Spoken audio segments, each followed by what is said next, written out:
The Kabbalah is a collection of Jewish magical texts which were given to mankind via psychic communion with a fallen angel called Raziel. Raziel is one of a pantheon of so-called fallen angels who serve the light-bringer Lucifer. The Kabbalah describes the many angels and demons who inhabit the spiritual realm.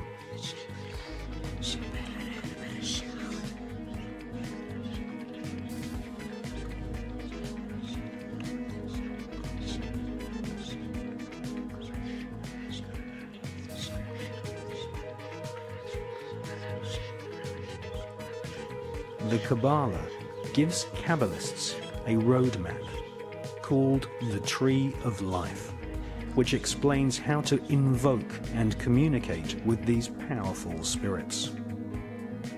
The magical information in the Kabbalah originates from Babylon and ancient Egypt at the time of the pharaohs, but did not reach Europe in printed form until the 11th and 12th centuries.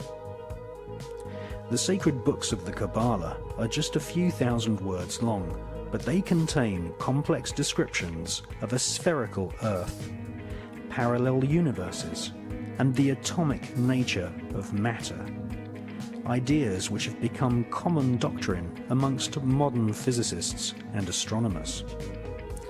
How could such complex information be contained in a group of ancient texts barely larger than an average magazine? The answer is that the Kabbalah is written in code. Codes are used to conceal multi-layered complex information which would later be studied by medieval alchemists. Sir Isaac Newton and many leading scientists studied the rich occult sciences within the Kabbalah. There was a time when mysticism, religion, alchemy, astronomy, and astrology were studied as one Kabbalistically based tradition. Jewish physicist Albert Einstein conveyed pages and pages of complex calculations in a simple 5-symbol code. E equals mc squared.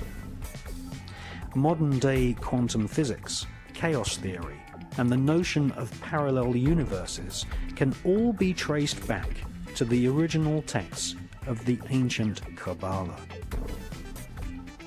The higher secrets of the Kabbalah included instructions on how to kill a person with just one look. This is called the evil eye.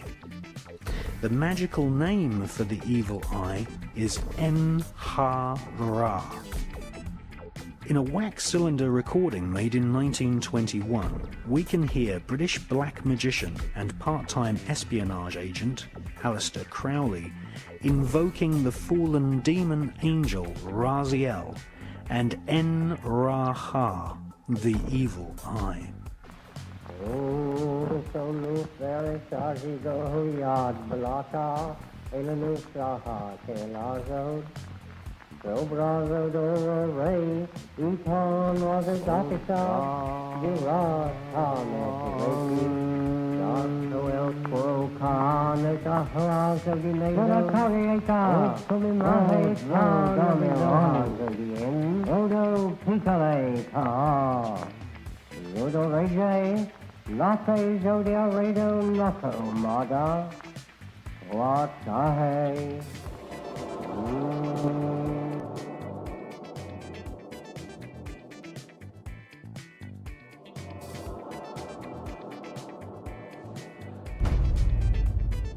Since medieval times, the Jewish people have been considered a race of magicians. The biblical rabbis used shaman-type techniques to induce altered states of consciousness. Fasting, flagellation, and burying oneself up to the neck were all techniques used to prepare the rabbi-magician for a battle through the 7 portals of the Kabbalistic Tree of Life, where they would eventually meet the supreme deity in a realm called the Merkaba.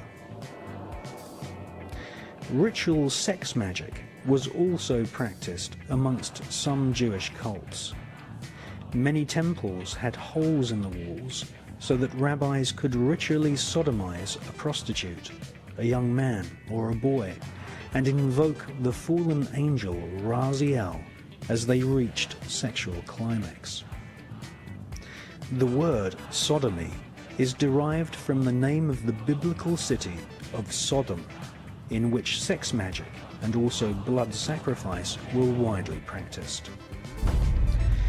A strange version of vampirism, or blood drinking, is still practiced to this day by many rabbis who suck the blood from the freshly severed foreskin of newborn babies.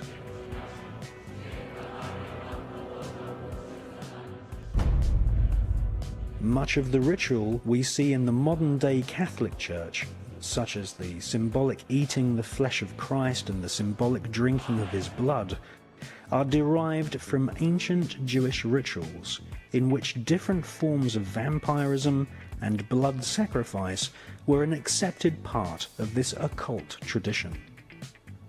After all, the Pope does wear a Jewish yarmulke.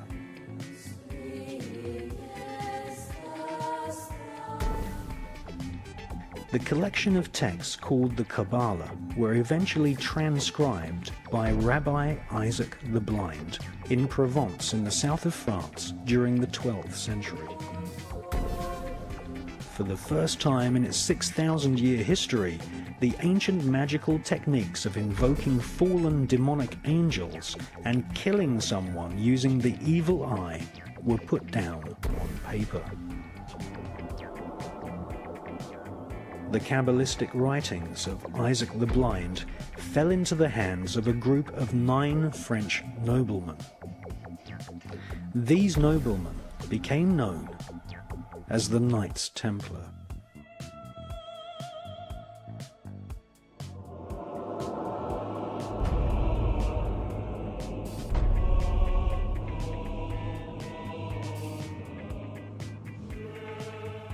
The word Cabal, meaning a group who conspire together, comes from the word Kabbalah.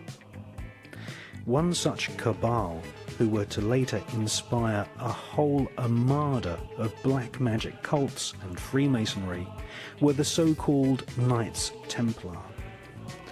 They laughingly called themselves the Poor Knights of Christ, but these men were far from poor.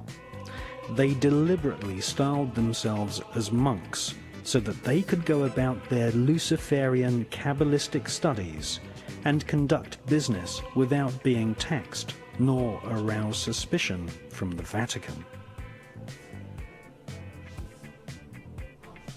The Kabbalistic higher secrets of ritual sodomy, the evil eye, chanting incantations, necromancy, blood sacrifice, and invoking the fallen angels in service to Lucifer fascinated the French Knights Templar.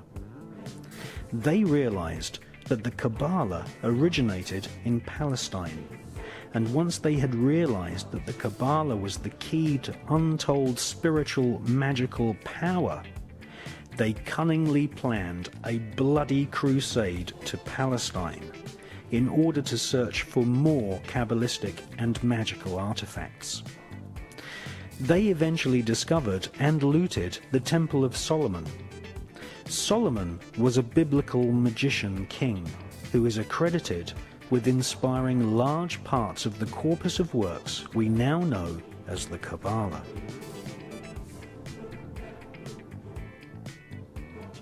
The Knights Templar arrived in Palestine with one main goal: to stop the Muslims from gaining any knowledge about the Kabbalah. Historical Islamic oral accounts from the 12th century testify to a sickening crusade of plunder, torture, murder, and sexual depravity. The Knights Templar, once they had discovered the magical teachings of the Kabbalah, were dedicated utterly to destroying its origins so that they might hold its secrets exclusively.